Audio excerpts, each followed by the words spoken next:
Hi, it's Lauren from Extraordinary Wellness Coaching, and today I want to talk about changes. Change is never easy. It's inevitable, just like winter going into spring.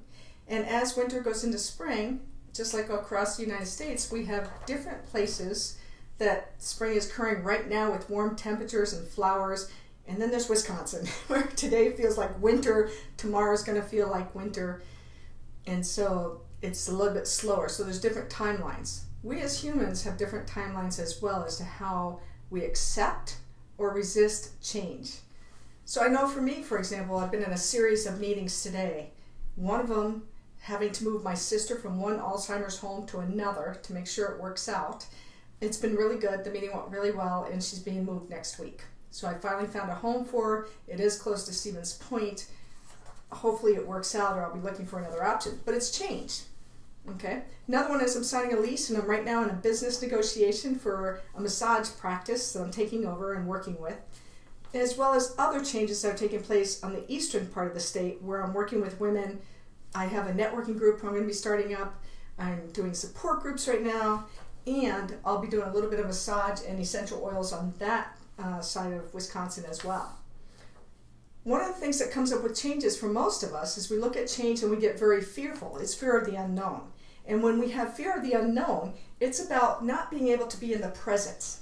So if we're not in the presence here, then we're living in the future of what ifs, or we're living in the past of what ifs. All too often we start to make those assumptions and take things personal and start to wondering about, what if this happened? What if that happened? And 90% of it never ever happens. But again, it's our fears that come up with change. A great example of this is also in our relationships. So in our relationships, especially if you're in a new relationship, or even if you've made new friends and you're in that type of relationship, those relationships, you go, what if this were to happen? What if that were to happen?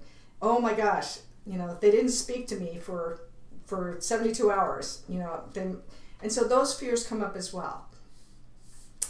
One of the things I'd like to talk about today is master the fear. We need to go with life and flow with it with grace and ease. We need to master our inner voices and inner fears. I know for me, those times when the fears come up is when I haven't eaten and I haven't slept well.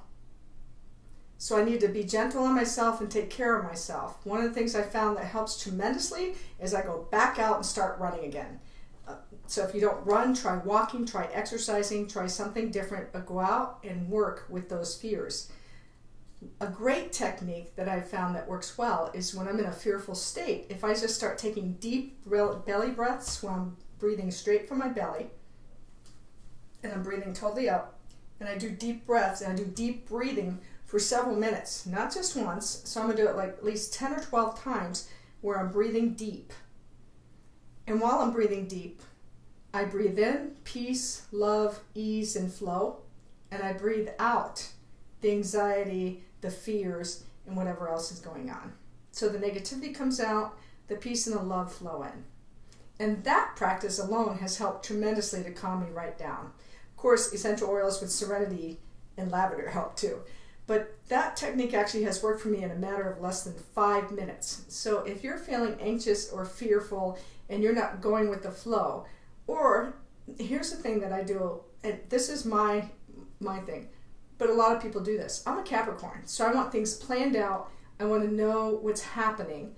And then because of some of the losses and separations that have happened in my life, I'm trying to force things to happen. And that's never a good thing. That backfires. You can't force people to like you. You can't force the new job. You can't even force the new business in the conditions that you want on the lease. So it's about being able to be present, go with the flow, trust in yourself and your inner wisdom, trust in God or your higher power, and trust that things are going to work out the way they're supposed to work out. So it's about letting go of the fear and letting in the trust. And trusting in that process, just like we trust in nature that spring is on its way, the birds are singing, the red maples are already budding, new life is already out there, and although it feels like winter, by this weekend it'll feel like spring. So it's about trust and faith and living these changes with grace and ease. So If you're dealing with fear and you're dealing with resisting change and you can feel that resistance, do your deep breathing, go walk in nature, go exercise, take care of yourself, get plenty of sleep, get plenty of rest, eat well.